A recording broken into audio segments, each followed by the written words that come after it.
Hello मित्रों, chapter number 1 घन अवस्थाना થોડાક પ્રશ્નો જોઈએ।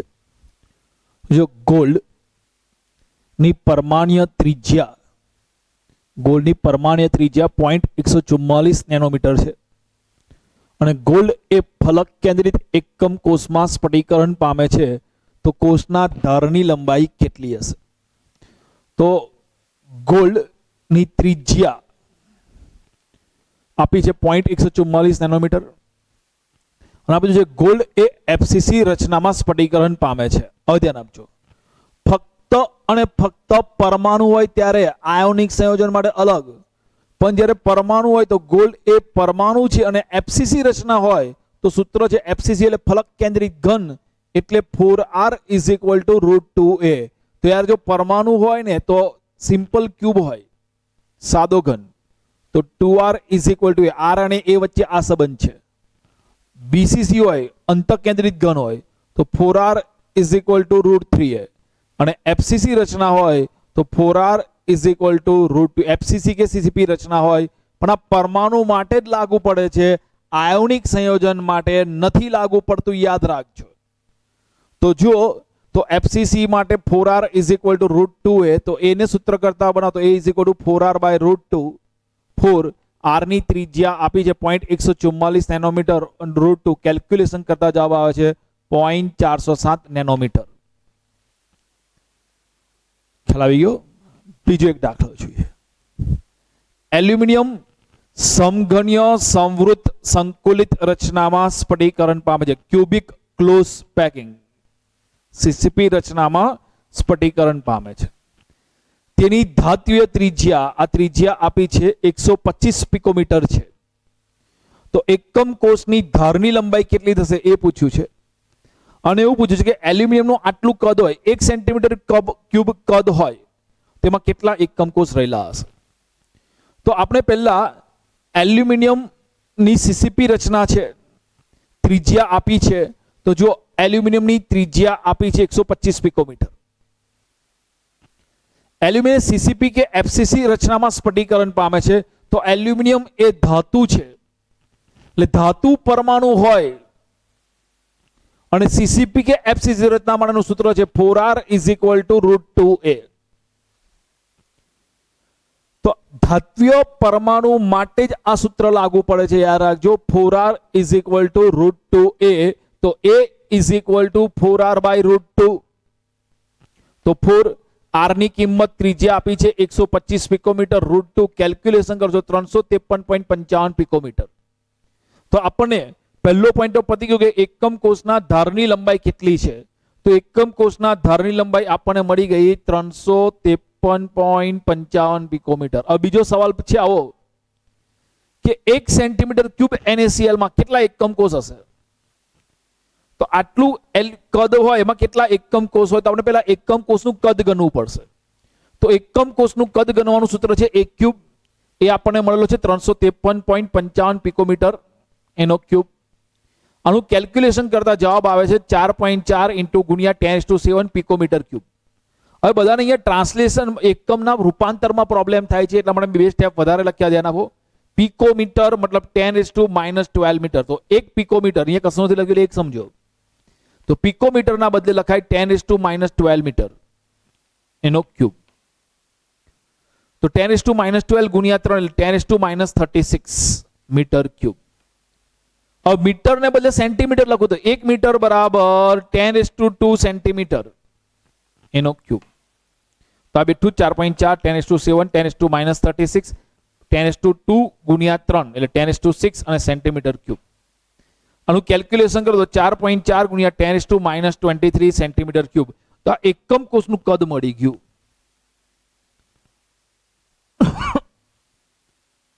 એટલે એક એકમ કોષનું કદ આટલું છે 4.4 × 10⁻³ સેન્ટીમીટર ક્યુબ। એટલે એક એકમ કોષ હોય તો આટલી એનું કદ હોય, આટલું એનું જગ્યા રોકે। મારી પાસે એલ્યુમિનિયમનું કેટલું કદ છે? 1 સેન્ટીમીટર ક્યુબ। તો આટલા કદમાં કેટલા એકમ કોષ આવે? તો જો એકમ કોષની સંખ્યા અને કદ, જો એકમ કોષની સંખ્યા 1 હોય તો કેટલું કદ હોય? 4.4 × 10⁻23 સેન્ટીમીટર ક્યુબ, मतलब 4.4 × 10⁻23 સેન્ટીમીટર ક્યુબમાં એક એકમ કોષ આવે 4.4 × 10⁻³ સેન્ટીમીટર ક્યુબમાં એક એકમ કોષમાં આવે તો 1 સેન્ટીમીટર ક્યુબ કદમાં કેટલા એકમ કોષ આવશે? તો 1 × 1 ભાગ્યા 4.4 × 10⁻23 આનું કેલ્ક્યુલેશન કરો તો કેટલા આવે છે? 2.27 × 10⁻22 એકમ કોષ. મતલબ 1 સેન્ટીમીટર ક્યુબ કદ NaCl નું હશે, સોરી Al નું, તો Al નું 1 સેન્ટીમીટર ક્યુબ કદ હશે તેમાં એકમ કોષની સંખ્યા 2.27 × 10⁻22 એકમ કોષ હશે. બોલો ખ્યાલ આવી ગયો? પ્રશ્ન આખો જોઈ લો ફરીવાર. તો તમને એલ્યુમિનિયમ જે છે એવું કહ્યું છે સીસીપી રચનામાં છે, ત્રિજ્યા છે, ધાર ગણવાની કીધી છે. આ તો સહેલું છે. ભાઈ તમને એવું કીધું છે કે 1 સેન્ટીમીટર ક્યુબ કદમાં કેટલા એકમ કોષ હશે, તો આપણે એક એકમ કોષ કેટલી જગ્યા રોકે એવું ખબર પડી જાય. તો આટલી જગ્યામાં કેટલા એકમ કોષ આવશે એવું ખબર પડી જશે. મારી પાસે સમજો 1 સેન્ટીમીટર ક્યુબ કદ છે, આટલા કદમાં 1 સેન્ટીમીટર ક્યુબ કદ છે, એમાં કેટલા એલ્યુમિનિયમના એકમ કોષ આવે? તો એક એકમ કોષનું કદ ખબર પડી જાય તો બાકીનામાં કેટલા આવશે એવું ખબર પડી જશે. એટલે મારે એકમ કોષનું કદ ગણવું પડે. તો ત્રિજ્યા આપી હતી સીસીપી કે એફસીસી રચના માટે સૂત્ર વાપર્યું 4r = √2a, તો એ મળી ગયા. એકમ કોષનું સૂત્ર છે 1 ક્યુબ, તો એકમ કોષનું કદ મળી ગયું. તો આટલું કદ હોય ત્યારે એક એકમ કોષ હોય. તો મને પ્રશ્ન પૂછ્યો છે 1 સેન્ટીમીટર ક્યુબમાં કેટલું હશે, તો એકમ કોષની સંખ્યા મળી ગઈ. હવે અત્યારે આજે એક બીજો પ્રશ્ન જોવાનો છે, એ પ્રશ્ન ઇમ્પોર્ટન્ટ છે, વારે ઘડીએ પરીક્ષામાં પૂછાયા કરે છે, યાદ રાખજો. વારે ઘડીએ આ પ્રશ્ન પરીક્ષામાં પૂછાય છે. જો NaCl ને 10⁻³ મોલ% SrCl2 વડે ડોપ કરવામાં આવે, જો NaCl ને કેટલા બોલો 10⁻³ મોલ% SrCl2 વડે ડોપ કરવામાં આવે તો ધન આયન અવકાશની સાંદ્રતા શું હશે? મતલબ જો NaCl ને 10⁻³ મોલ% SrCl2 વડે ડોપ કરવામાં આવે તો મતલબ કે NaCl માં SrCl2 અશુદ્ધિ તરીકે ઉમેરવામાં આવે તો NaCl નું ડોપિંગ કોના વડે કરવાનું? SrCl2 વડે. મતલબ કે NaCl માં અશુદ્ધિ તરીકે શું ઉમેરાય છે? SrCl2. તો જ્યારે પણ અશુદ્ધિ તરીકે ઉમેરે તો કોમન આયન કોણ છે? જુઓ Cl- એના સિવાયના જોઈ લો. Na+ ને બદલે કોણ આવશે? Sr+2. તો SrCl2 માં Sr+2 છે. તો મારે એક Sr+2 દાખલ કરવો હોય તેનો ધન વીજભાર કેટલો થશે? +2.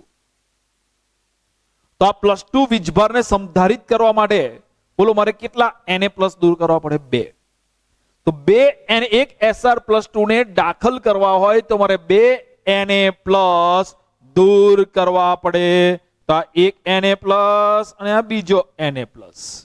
તો એક Sr+2 ને દાખલ કરવા માટે મારે 2 Na+ દૂર કરવા પડે. આ 2 Na+ દૂર થઈ ગયા, એના બદલે કોણ આવી જશે? એક Sr+2. જો 2 Na+ દૂર થઈ ગયા, એના બદલે આવી જાય એક Sr+2. અને એક છિદ્ર કેવું રહે? ખાલી રહે. એટલે છિદ્રની સંખ્યાનું સૂત્ર શું થશે? તો છિદ્રની સંખ્યા = Sr+2 ની સંખ્યા. તો જેટલી Sr+2 ની સંખ્યા હશે એટલી છિદ્રની સંખ્યા હશે. ધ્યાન આપજો. SrCl2 નું આયનીકરણ તો શું થતો? Sr+2 + 2Cl-1.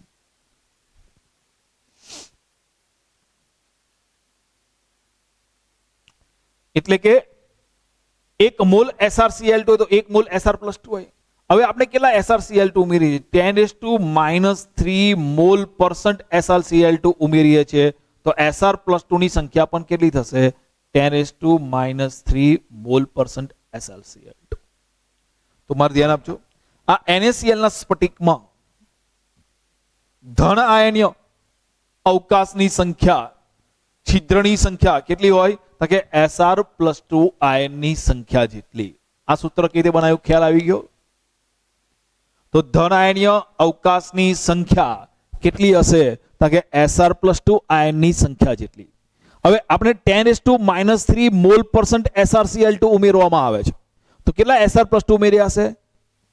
10⁻³ mall percent SrCl2 આપણે કેટલા સંખ્યા ઉમેરી છે Sr+2 ની સંખ્યા કેટલી છે 10⁻³ મોલ પરસન્ટ SrCl2 જ્યારે પણ પરસન્ટ હોય ને પરસન્ટેજ એટલે ભાગ્યા 100 તો 10⁻³ મોલ ભાગ્યા 100 આટલા મોલ થાય Sr+2 હું તમને એવું કહું કે મારા 80% આયા મતલબ 80/100 100 માંથી 80 માર્ક આવ્યા આવું કહેવાય 100 માર્કનું પેપર હોય તો 80 માર્ક આવ્યા તો આટલા મોલ પરસન્ટ એટલે 100 માંથી આટલા એટલે 10⁻³ આટલા મોલ Sr+2 એટલે 10:2 કહેવાય ઉપર જાય તો 10⁻² થઈ જાય એટલે 10⁻5 મોલ Sr+2 ની સંખ્યા એક મોલ હોય એટલે કેટલા હોય 6.022 ગુણ્યા 10⁻23 તો આટલા મોલ એટલે કેટલી સંખ્યા થશે 10⁻5 ગુણ્યા 6.022 ગુણ્યા 10⁻23 Sr+2 ની સંખ્યા તો ધન આયનીય અવકાશની સંખ્યા ઇઝ ઇક્વલ ટુ Sr+2 આયનની સંખ્યા કેટલી થશે 6.022 ગુણ્યા 10⁻23 ગુણ્યા 10⁻5 ઘાત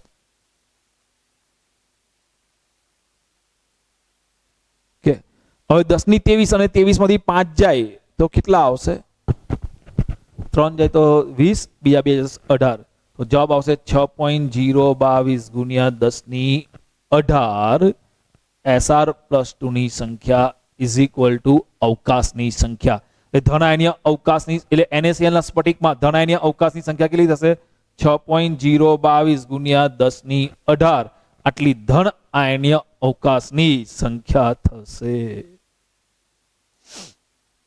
ધ્યાન આપજો હવે આ જ પ્રશ્નને બીજી રીતે પ્રશ્ન પૂછાય છે જો NaCl ને 10⁻³ મોલ પરસન્ટ AlCl3 વડે ડોપ કરવામાં આવે તો ધન આયન અવકાશની સાંદ્રતા શું હશે NaCl ને કોના વડે ડોપ કરવામાં આવે છે ડોપિંગ કરવામાં આવે છે AlCl3 વડે ડોપિંગ કરવામાં આવે છે તો કે NaCl માં અશુદ્ધિ તરીકે કોણ ઉમેરવામાં આવે છે AlCl3 હવે વિચારો કોમન કોણ છે Cl- એના સિવાયનું વિચારો કોણ આવશે Al+3 અને Cl- Al+3 અને Na+. ઓકે ચલો એક Al+3 ને મારે દાખલ કરવો હોય અશુદ્ધિ તરીકે બોલો એક Al+3 ને દાખલ કરવો હોય તો કેટલા ધન વીજભાર થશે +3 તો +3 વીજભારને સંધારિત કરવા માટે મારે કેટલા Na+ દૂર કરવા પડે 3 તો 3 Na+ દૂર કરવા પડે 1 2 અને 3 Na+ દૂર કરવા પડે એના બદલે કોણ આવશે એક Al+3 તો અવકાશની સંખ્યા છિદ્રની સંખ્યા નું સૂત્ર શું થશે Al+3 ની સંખ્યા ગુણ્યા કેટલા છિદ્ર ખાલી રહ્યા 2 તો આ સૂત્ર મેં તમને શીખવાડ્યું છે અમે થિયરી બનાવતી વખતે તો અવકાશની સંખ્યા આ રીતે નક્કી થાય તો Al+3 દાખલ થઈ ગયો 3 છિદ્રોમાંથી એકમાં દાખલ થઈ ગયો તો છિદ્ર કેટલા બાકી રહ્યા 2 તો ગુણ્યા 2 એટલે જો એક 3 છિદ્ર ખાલી કરો તો એક Al+3 આવે એટલે એક આવી જાય બાકીના 2 કેવા રહે ખાલી તમે 2 Al+3 દાખલ કરો તો 6 છિદ્ર બને એમાંથી 2 માં Al+3 આવે 4 છિદ્ર કેવા રહે ખાલી તો અવકાશની સંખ્યાનું સૂત્ર યાદ રાખી લેજો Al+3 ની સંખ્યા ગુણ્યા 2 હવે Al+3 ની સંખ્યા કેટલી થશે ધ્યાન આપજો AlCl3 નું આયનીકરણ થાય તો શું બનશે Al+3 વત્તા 3Cl- આ 10⁻³ મોલ પરસન્ટ AlCl3 ઉમેર્યું જો 10⁻³ મોલ પરસન્ટ AlCl3 ઉમેર્યું તો Al+3 ની સંખ્યા કેટલી થશે 10⁻³ મોલ પરસન્ટ Al+3 થશે તો Al+3 ની સંખ્યા કેટલી છે 10⁻³ મોલ પરસન્ટ ગુણ્યા 2 હવે 10⁻³ મોલ પરસન્ટ જ્યારે પણ પરસન્ટ હોય એટલે ભાગ્યા 100 કરી દેવાના આટલા મોલ Al+3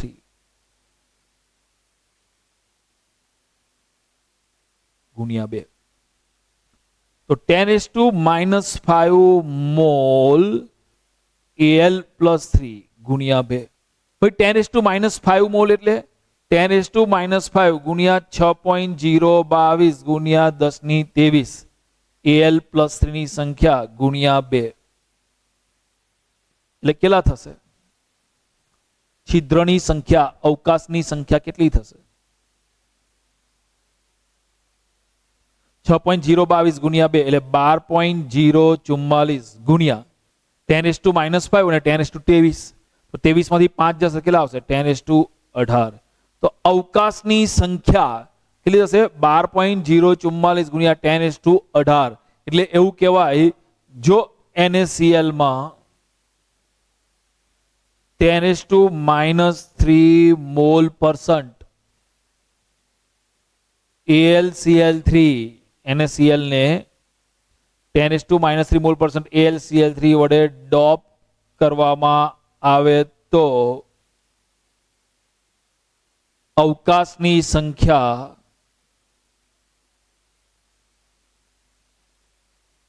12.044 ગુણ્યા 10⁻18 આ પ્રકારનો જવાબ આવે.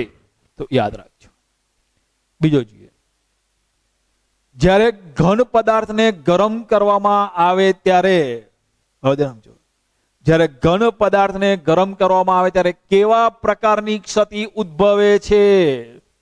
જ્યારે કોઈ પણ ઘન પદાર્થને ગરમ કરવામાં આવે એટલે આંદોલન ગતિ વધી જાય, એટલે નોર્મલી એ સ્ફટિક રચના છોડીને જતો રહે, એટલે અવકાશ ક્ષતિ ઉદ્ભવે છે.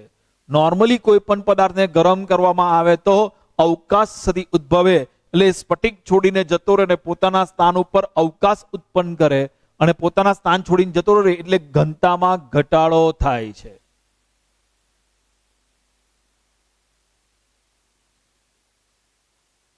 ક્ષતિ ગરમ કરવામાં આવે તો અવકાશ ક્ષતિ ઉત્પન્ન થાય છે, અને અવકાશ ક્ષતિ ઉત્પન્ન થવાને કારણે ઘન પદાર્થની ઘનતામાં ઘટાડો થાય છે. હવે ધ્યાન આપજો. એક પ્રકારની રચના છે પેકિંગ, જે આપણા ટેક્સ્ટબુકમાં નથી. એટલે આમ જોવા જઈએ તો બોર્ડની એક્ઝામમાં ન પૂછાય, કારણ કે સિલેબસમાં નથી. અંતઃકેન્દ્રિત ઘન રચના,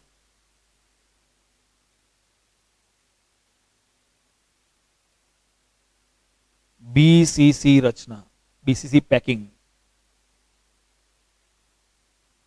રચના સમજાવો. અંતઃકેન્દ્રિત ઘન રચનામાં એક સ્તરમાં રહેલા ગોળાઓ એકબીજાને સ્પર્શતા હોતા નથી. એટલે અંતઃકેન્દ્રિત ઘન રચનામાં જ્યારે પેકિંગ કરવામાં આવે ત્યારે સમજો, આ પહેલું સ્તર, આ બીજું સ્તર, પહેલો ગોળો, બીજો ગોળો, ત્રીજો, ચોથો,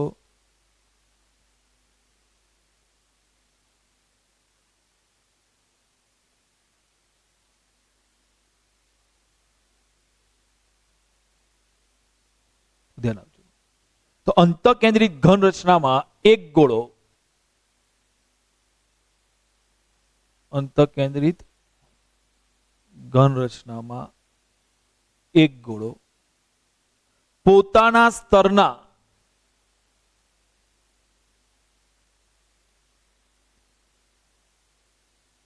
એક પણ ગોળાને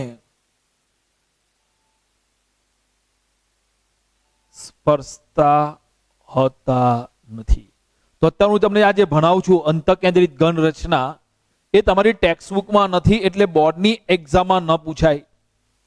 બોર્ડની એક્ઝામમાં ન પૂછાય તો ગુજકેટમાં પણ ન પૂછવું જોઈએ, પરંતુ કોઈ વાર ગુજકેટમાં પૂછાઈ જાય.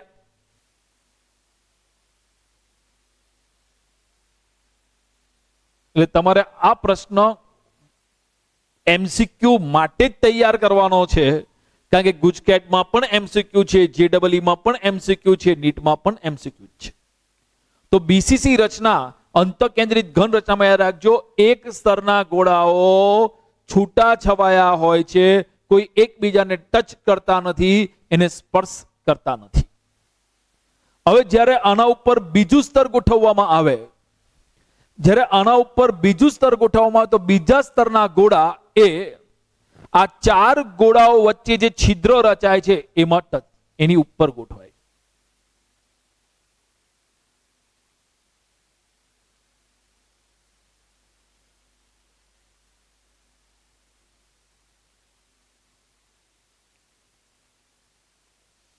તો જો અંતઃકેન્દ્રિત ઘનતામાં એક ગોળો પોતાના સ્તરના એક પણ ગોળાને સ્પર્શતા હોતા નથી. હવે જ્યારે આના ઉપર બીજું સ્તર બી ગોઠવવામાં આવે છે, તો આના ઉપર જ્યારે બીજું સ્તર બી ગોઠવવામાં આવે તો બોલો એક્ઝેક્ટ પ્રથમ સ્તર એ ઉપર હોય છે? ના. તને પ્રથમ સ્તર એ આ એના ઉપર જ્યારે બીજું સ્તર બી ગોઠવવામાં આવે તો બોલો બી નો એક ગોળો પ્રથમ સ્તર એ ના કેટલા ગોળાના સંપર્કમાં હોય છે? આ બ્લુ ગોળો બોલો પ્રથમ સ્તર એ ના કેટલા? 4 ગોળાઓના સંપર્કમાં હોય છે. તો અંતઃકેન્દ્રિત ઘન રચનામાં એક ગોળો તેના બી સ્તરનો એક ગોળો બોલો નીચેના સ્તરના કેટલા? 4 ગોળાના સંપર્કમાં હોય છે. હવે જ્યારે આના ઉપર ત્રીજું સ્તર ગોઠવવામાં આવે, બીજા સ્તર ઉપર જ્યારે ત્રીજું સ્તર ગોઠવવામાં આવે ત્યારે ત્રીજું સ્તર ક્યાં ગોઠવાશે?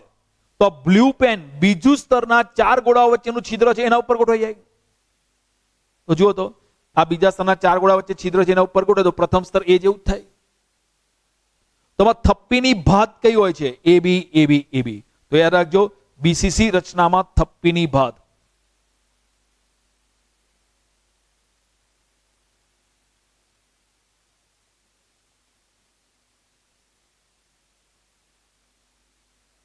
એબી એબી હોય છે.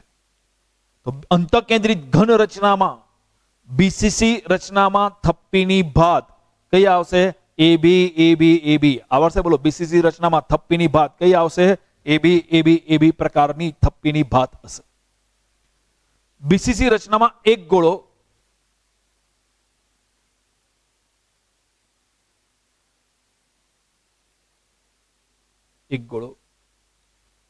પોતાના સ્તરના કેટલા ગોળાના સંપર્કમાં હશે? ઉપરના સ્તરના કેટલા ગોળાના સંપર્કમાં હશે? અને નીચેના સ્તરના કેટલા ગોળામાં હશે? પોતાના સ્તરના એક પણ ગોળાના સંપર્કમાં નહીં હોય. તો જો બ્લુ પેનનો ગોળો બ્લુ પેન છે બી, એનો એક ગોળો બોલો પોતાના સ્તરના કેટલાના? બ્લુ પેનનો ગોળો બ્લુ પેનને ટચ થતો હોતો નથી. પણ નીચેના સ્તરના બ્લેક પેન એના કેટલા ગોળાના સંપર્કમાં હોય છે? જુઓ 4. કોઈ પણ એક ગોળો તેના નીચેના સ્તરના 4 ગોળાના સંપર્કમાં હોય છે.